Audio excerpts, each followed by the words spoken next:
All right. All right, everybody. Welcome back to another episode of what the hell is this thing called? Outer Rim. Okay. The Outer Rim. All right. Hey, everybody, and welcome back to another episode of Cantina Club, the Outer Rim, where we discuss. Oh my God, As really? opposed to the inner rim. Wow. Like, where is the inner rim? Okay. Really? I should do the whole thing like that and just. Hey, everybody, and welcome back to. Back to Oh my another God, episode dude! of the You're never Cantina gonna let Club. start. Outer Rim. Are we ready? Y'all know around here, the solo always does shots first. Singing your love, yep, yep. Singing your This is your love, cue to start the editing. your love. All right, everybody, welcome back to another episode of the Cantina Club's Outer Rim, where we discuss other non-Star Wars related pop culture, TV shows, movies, you name it. This is basically a dead cast where we're talking about The Walking Dead Season 9. And we are going to be discussing on this episode, episode 2. So take it away, band. At the Cantina Club. Use up. Fireworks, not much. Fireworks, All right, so episode 2, initial impressions. I liked it overall. I know we're going to do like a rating at the end, but while I was watching it, my kind of thought that kept coming back to me was maybe this should have been the first episode of the season, because I really found the premiere kind of underwhelming. Mm-hmm. There seemed to be more action in this one, and more. There was, I don't know. I just found it a little more compelling. They introduced that new character. He says his name was Justin, right? Mm-hmm. Who was a savior, and I recognized him from Black Sails, which I've watched most of the seasons of that. So that was kind of cool to see a familiar face, and I figured he was going to be an important character. I felt like all the characters had a little more to do and say, and I liked their interactions, especially Carol and Rick, and Carol and Daryl, and those three together. Right. Again, when you brought in the hilltop stuff, I thought it slowed the episode down too much. Mm-hmm. Anyway, they had a long. There's that scene with Jesus and the wife trying to convince, she wants to see her husband, and then I had no problem with all of that. And the actors they've cast are really good. The dialogue was good. I loved when Maggie said, "Am I wrong about giving you another chance?" Right. He said no. Mm-hmm. And when she listened to his story and it really moved her, you got to see more of her humanity again, instead of just them trying to portray her as just being tough as nails all of a sudden. But there was too much of that. It needed to be edited down somewhere, because I didn't really. The hilltop stuff just isn't that compelling. I mean, just like in the prison when Rick was farming, it's cool to see one establishing shot of that, but you don't want to see Rick farming for 3 episodes, Right. And I don't really care about this hilltop community that much. They're just a bunch of farmers, and I mean, you know what I mean? It's, no, I'm on board with you. Yeah, I feel that? the same way about. I'm on board with that. I feel the same way. The hilltops minimally compelling for me. I'm interested to a certain degree, but Good actors though. Absolutely, yeah. Nothing against the cast. I just, I don't find that storyline that compelling. But my point is, that was my one downer, I think, on the episode. The rest of the episode I found really engaging. I liked where it was going. I really am enjoying kind of recognizing the old characters again, and they seem to be consistent. Like I know where they all stand right now, which is something the show has just constantly moved around in the past. You can't really count on where a character is going to be from one instance to the next. Agreed. Yeah. And they got past the awkwardness of like Daryl leading the sanctuary and then Carol leading the sanctuary, all this stuff that I don't think would have happened, and it makes no sense. At least we moved past it, and now there's action happening, and you get to see all these people interacting. So my first impressions was vast improvement over the first one. I actually really liked it, and it brought me almost completely on board to see what's going to happen next. which I haven't felt that way in a long time with The Walking Dead. I Okay. still have little complaints and stuff about the overall story, but I Sure. kind of feel like I'm written into a corner anyway. Yeah. Okay. Yeah. I mean, I agree mostly with what you said. I found the episode a vast improvement over episode one. Again, I think episode one was obviously we kind of had a reset moment, on Walking Dead at the end of last season and beginning of this season. But I think they kind of drew that out a little bit too much for my taste. They could have really cut that down, and we could still gotten it. But yeah, this I thought a little bit more, in this episode set up the future, because we got a lot of interesting things. There's a couple of things I didn't see coming. Things like Jadis, who is now going by Anne, and Father Gabriel getting together. Definitely didn't see that coming. I liked it.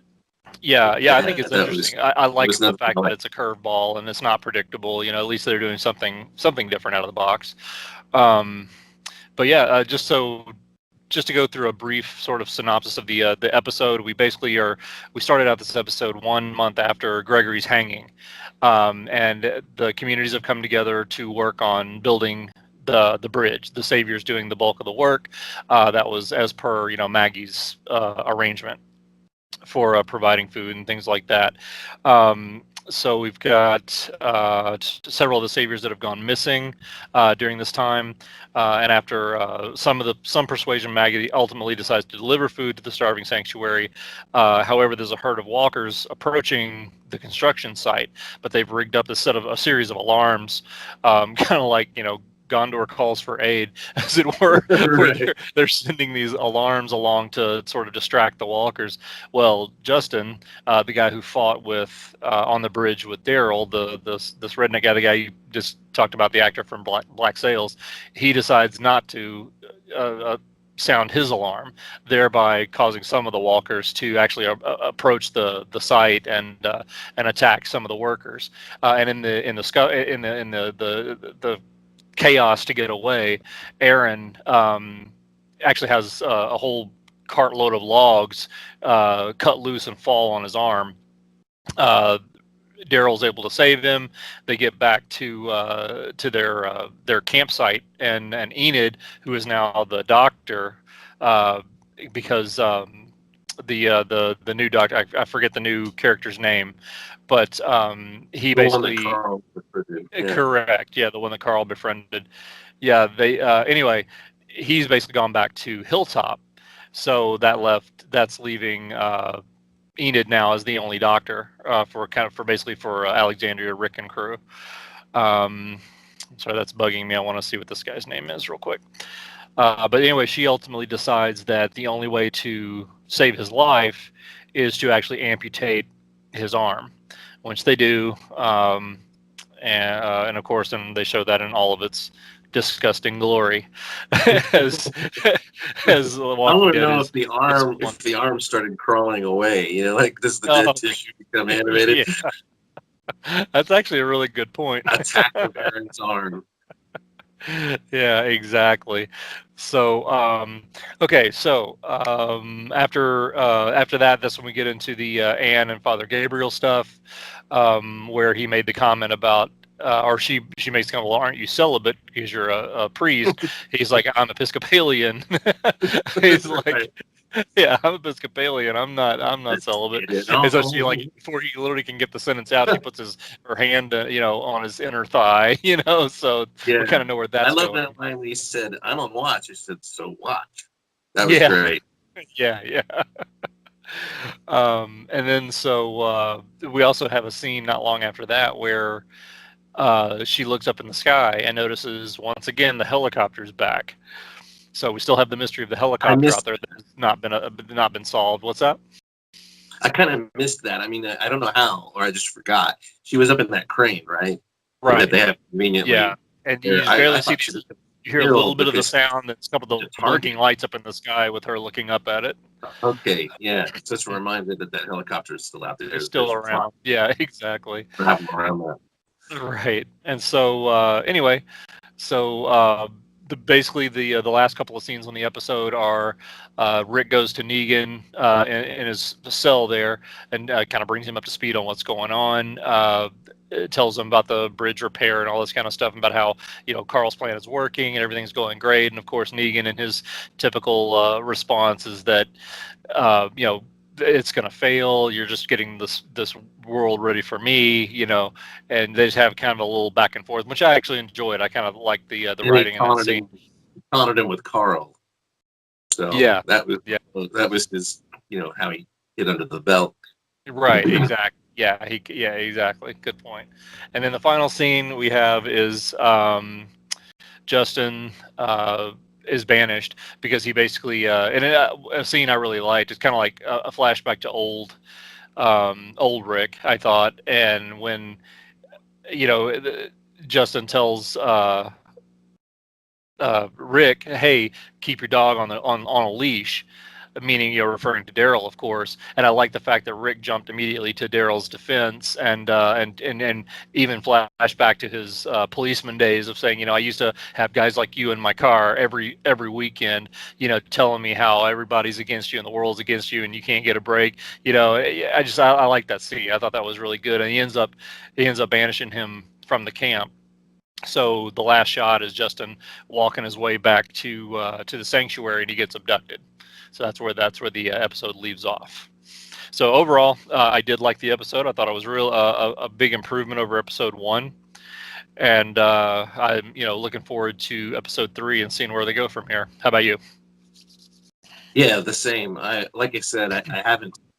As soon as that ended, I thought, wow, I want to see what's next. And this was a great episode. I mean, I really liked it.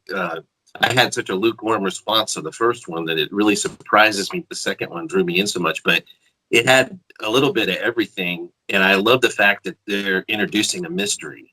Yeah. And it's not super obvious and just, I Yeah. don't read the comics, so I don't know what it could be, but they haven't had a real mystery or any mystique going on with anything, and it's just a subplot. We don't, we know it's going to be important, but we don't know what it is. Mm-hmm. And I really like that they threw in that mystery element to remind us that this is an episodal, story, and we're not going to jump another month or another year or whatever. We're going to pick up evidently right where that left off.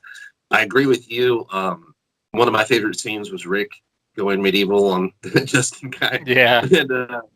And when he threatened him at the end, it was no threat; it was a promise. If I see your face again, that stuff's gonna look like amateur hour. That was fantastic. Mm-hmm. That it really got me back on board with Rick because and I kind of made fun of Rick a little bit, and I mentioned it in the last episode that the character kind of lost me along the way with just the ponderous burden of being Rick Grimes, and they could not seem to figure out exactly who he was in the show anymore. He kind of was all whatever they needed in the moment, but he always needed to somehow become this big iconic character, and it's too big, it's too weighty. He seems more human now. He seems more like the guy we saw in the beginning, which I was never really on board with his big change, that they went through with the show where he became more and more like the world. I like a guy who's still gonna have his integrity in spite of all the awfulness of the world, and I think that's where Rick is right now. I like that they show him sitting next to Aaron and apologizing, and you see how much his people care for him and how much he cares for his people. That this leadership thing has just happened, but with all their experiences together. And the guy that plays Aaron I thought he did a phenomenal job in that.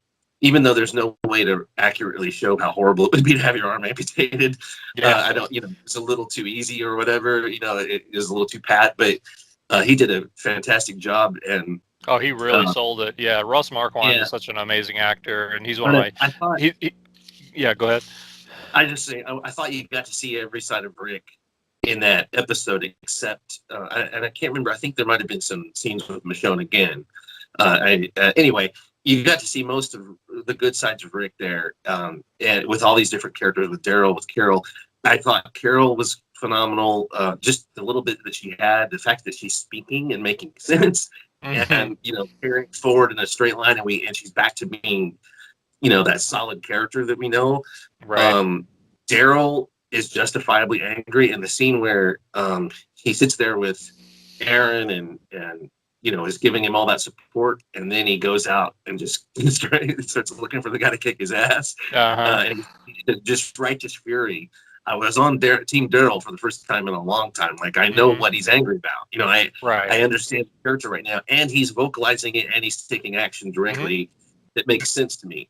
The character again became this ponderous kind of icon that they wanted to put on posters and stuff, and in the commercials, and I didn't understand any of his motivations half the time. So I really like that they're just defining him, and I think Norman Reedus is doing really strong work, getting me back on his side and stuff. So well, I think it boils down to the writing and the production. They're actually giving him lines, or giving him a more major role that they took away from him for the last couple of seasons. And I love that they're giving Father Gabriel a little bit more to do, and not forgetting him. And even is it Ann Jadis? Never a big fan of her character, but the actress is great. And I'm glad that they're not just forgetting these characters. They're actually going back and revisiting them and giving them things to do. I did think it was funny. One thing I want to mention was I talked about in our first episode how they set up these mouse traps with the zombies, where you can see the clockwork going, and the zombies are going to be released any minute, and they telegraph it like crazy. Well, they did the same thing again with Aaron's arm. You blatantly showed the zombies approaching. You see everybody, oblivious, working, and these logs looming right over Aaron and the other guy. Right. Yeah, you see it coming a mile away. It kind of worked this time because I don't want Aaron to be killed, and I thought, they haven't really killed the major character yet. I was really worried that was going to happen. Yeah. The Saviors, evidently, their biggest skill is piling giant logs. Because if you remember the episode where they're driving the camper, and everywhere they go, there's giant giant piles of logs. They have a hell of a lumberjack somewhere, because they have no machines left at this point, really. And they're just ginormous, trees. I don't even know trees. We don't even see these giant trees, in the forest. They're just all themselves, and they're all perfect. I thought that was a little weird. But one scene I wanted to point out too, I did enjoy the explanation. One of the explanations when Michonne asked Maggie what changed, about the guy's father who got killed, the father of the kid who got killed, that tried to kill her. Anyway, and she just gave the parallel of Herschel, about how her father Herschel used to drink, and had and at one time somebody gave him a second chance, and had they not, a lot of people would have been worse off for it. I just thought that was again a nice sort of throwback to Herschel's character, and the early part of the Walking Dead. That's probably why she was so moved by the story, because she could relate to it as it went from her childhood and stuff. She did a great job. Again, I've been a little not on board with Maggie ever since Glenn was killed, mostly because I can't understand the word she says.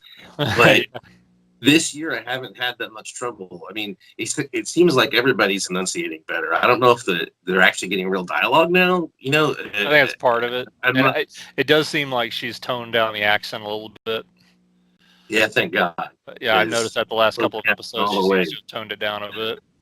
Yeah. the fake Southern stuff really annoys me, and it takes me right out of it. And it wasn't bad in this episode. And I'm just glad there's things happening. And like I said, big improvement. I'm on board. Really shocking to me that I'm on board and excited and wanting to see what happens. So, Negan was perfect because they used him minimally. He was so overused. And he's more effective when he's not on the screen at all times.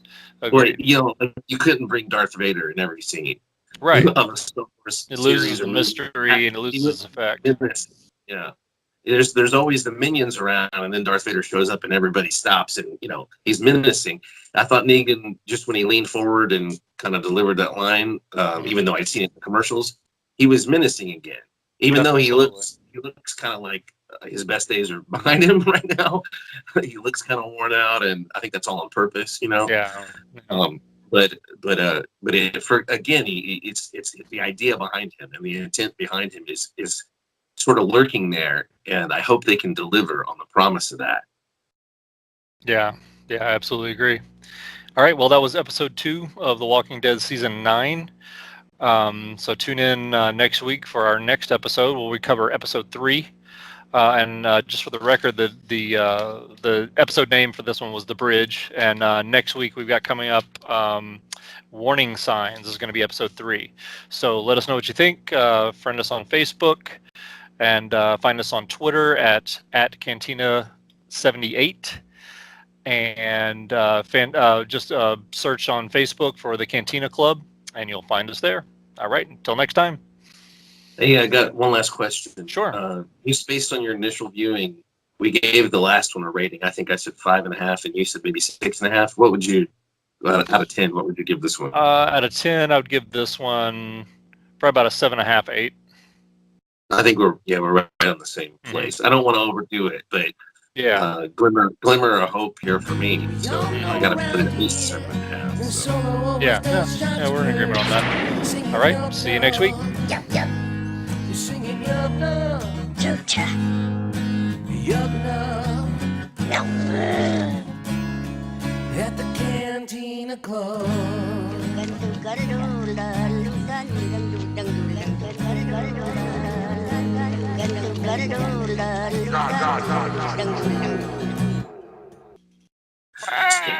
Stay frosty.